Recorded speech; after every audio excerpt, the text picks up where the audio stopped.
Hello, my name is Raven Lovelock, and I am a junior in my third year here at Florida International University. I am studying communications, and I am going for the organizational communications track. Today, I am actually here to talk to you about a controversial topic that has been around for many years. And that topic is specifically on the policy that we currently have for the legal drinking age in the United States. Some say, should we keep it the same? Should we lower it? Some say, do you think that we should actually increase the age?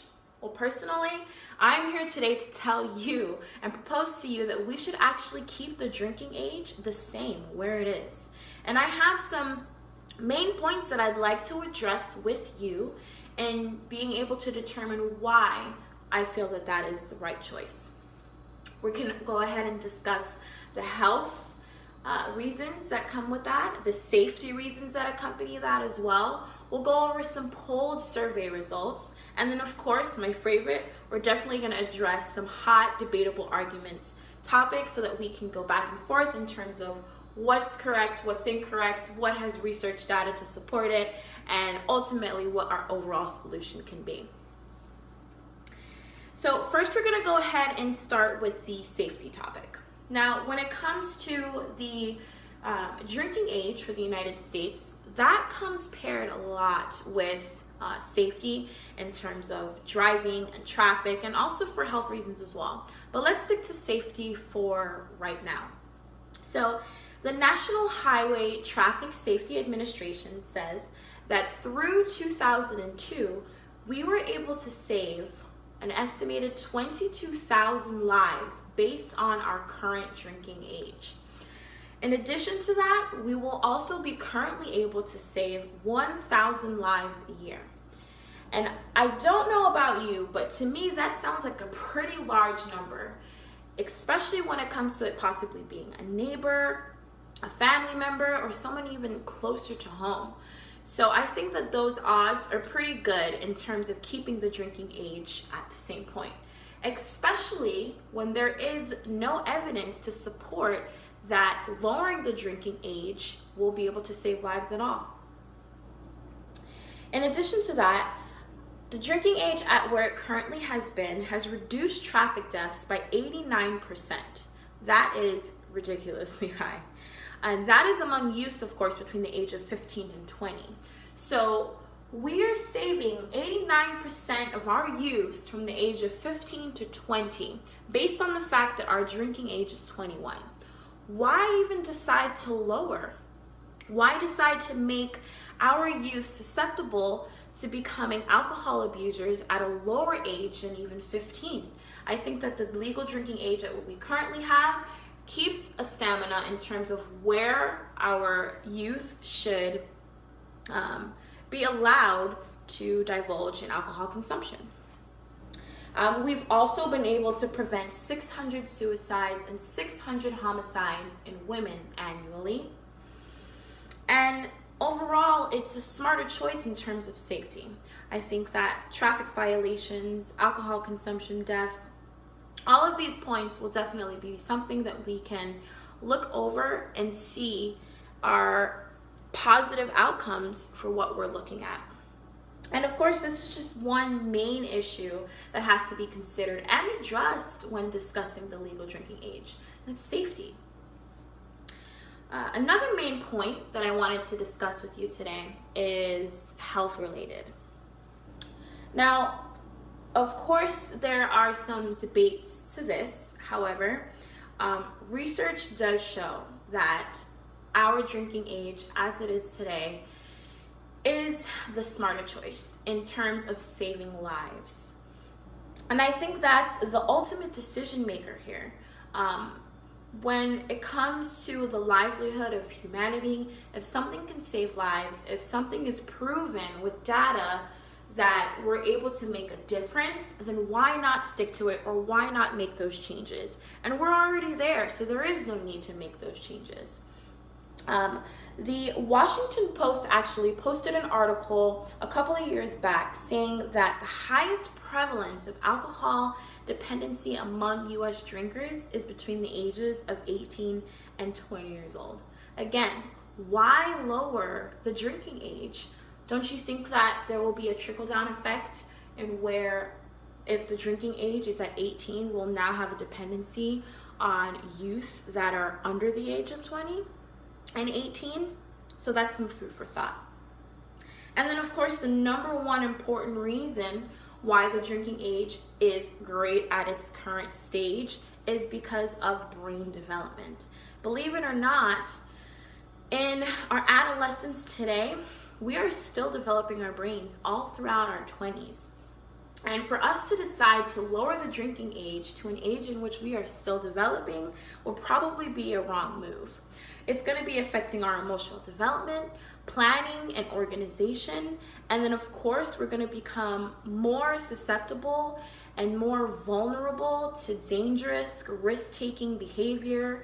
We'll have increase in suicidal rates. We'll also have an increase in depression, violence, just to name a few. So I believe that with this research and all of the statistics that I have proven to state in terms of health and previously in terms of safety, I think we're pretty much at a pretty good stage.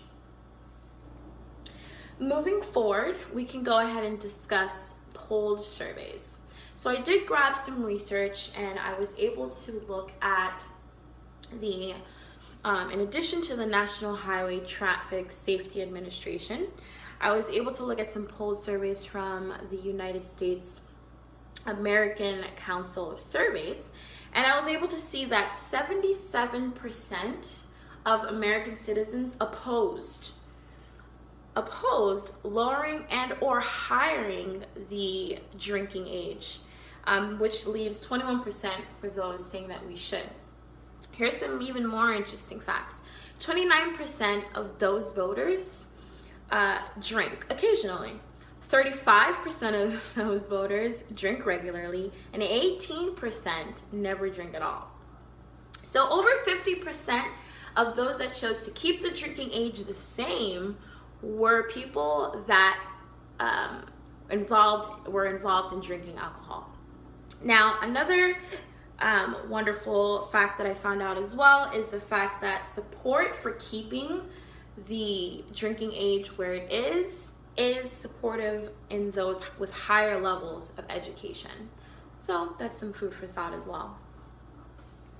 Okay, and now I would love to get into one of my favorite portions of the speech is debatable arguments. So it doesn't matter how many facts or how many surveys or how many statistics that I may come up with, you're gonna create your own debates, you're gonna have your own argumentative responses, and so I chose the top 3 argumentative and debated topics when it came to changing the current drinking age.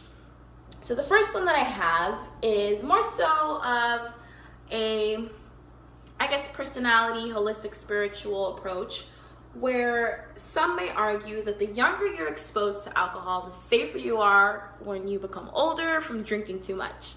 And actually, I have to say that I was a believer in this at one point as well. I'm actually Jamaican, and so I grew up, like many of us, or like some of us that are from outside of the US, I grew up in a household in which allowed you to have maybe like a small glass of wine or maybe like a sip of beer when accompanied with dinner, when you're with family, and that was just a traditional thing that happened all of the time. Can I say that it caused me to be less of an alcohol abuser? Probably not. But that is not the topic at hand here. As I mentioned earlier, the bottom line is saving lives. And so if our current drinking age can save even the slightest amount of people in terms of alcohol-related deaths, then I would have to disagree with that statement, which in turn is also called the forbidden fruit syndrome, which was one of my favorite debates, but unfortunately it's not proven. The second debative argument in terms of lowering the drinking age is that 16 is the age in all European countries, which is a fact. And we are actually the only country that has 21 as the legal drinking age, which is the highest drinking age that any country has ever set. But I will say this, if you're going to compare the legal drinking age, you also need to compare cultural aspects, and you'll also need to compare safety and health statistics. In European countries where the legal drinking age is lower, youth are more abusive of alcohol than that of US youth. So therefore that statistic and debate is null and void. The third one, another one of my favorites, is when you're 18 years old, you're an adult and you have the right to make decisions, you're tried as an adult, you have the ability to vote, all valid facts. However, bottom line, saving lives, this is actually medically irresponsible for us to lower the drinking age just because at 18 you're an adult. Your brain has not fully developed yet, so it's medically irresponsible. Yes, you're 18-year-old that has consent as an adult, but again, medically irresponsible. So what is our solution? Our solution in all of this is no change. There is no need to make a change to the drinking age. With all the statistics and data that I have given in terms of health and in terms of safety, and also all of the polled surveys that were referenced in my discussion, is enough proof to provide to you in order to make sure that we keep the drinking age the same. I want to thank you for your time. I appreciate all of your efforts here today, and let's make sure that we keep our youth safe, we keep underage drinking to a minimum, and keep the drinking age the same. Thank you.